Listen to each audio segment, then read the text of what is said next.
If you're ready to teach your baby or your toddler to drink from a cup, but you're not exactly sure where to start or you don't want a total mess, I'm going to walk you through some easy steps today of how you can teach them to use the Munchkin 360 cup or a cup with a straw, which is what I recommend and what dentists and speech pathologists recommend instead of sippy cups, because sippy cups are actually bad for their whole oral motor development, and this is what we prefer. For the best toddler nutrition and feeding advice from a registered dietitian nutritionist, make sure to subscribe and hit the bell so you're notified almost every week when I have a new video. First up is the Munchkin 360. I have the lid off right now, and you can see that there are holes all throughout it, so water flows freely out of here. I'm just gonna pour it out. Okay, so this is how you want to start with the Munchkin 360, because when the lid is on, it takes a little bit of like a vacuum kind of thing with their mouth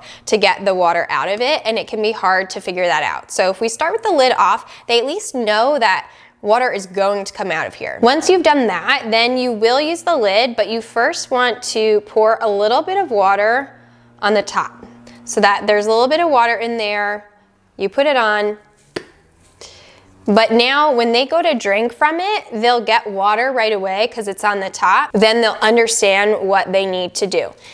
Once you've done that, it's going to take some practice for them, but they should at least be willing to try. Another cup that I like to practice that open cup drinking, because eventually what we want them to be able to do is just drink from a cup with no lid on it. So what you can use is, I think it's called like a splash cup, but you can see there's just a little slot, kind of like a coffee cup that you'd get at Starbucks, just a little opening there. So it's not spill proof. There's nothing in here right now. It's not spill proof, but at least you've got some more protection than if we had no lid at all. What about a straw? This can be difficult to learn, but I'm going to give you the easy way to do it so baby's going to catch on to it, or toddler if you haven't tried this yet. So just take any straw. I just happen to have these silicone ones, and you're going to put it into some water and then stop it up with your finger so that you'll get, I'll show you, just a little bit of water in there.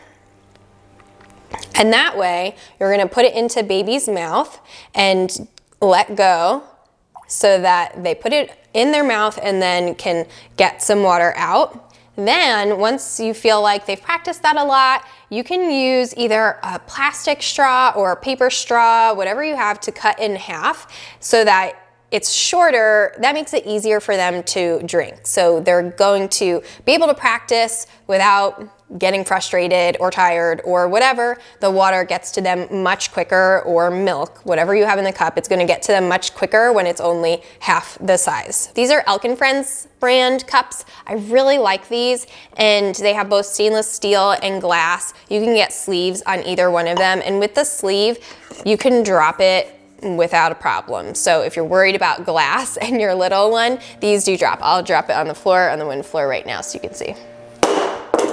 Nothing happened. They also have a stopper on the straw.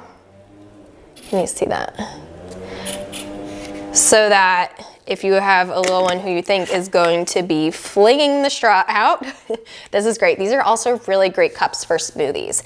I talk about these cups all the time, really just because I love them so much, and they've been probably my favorite.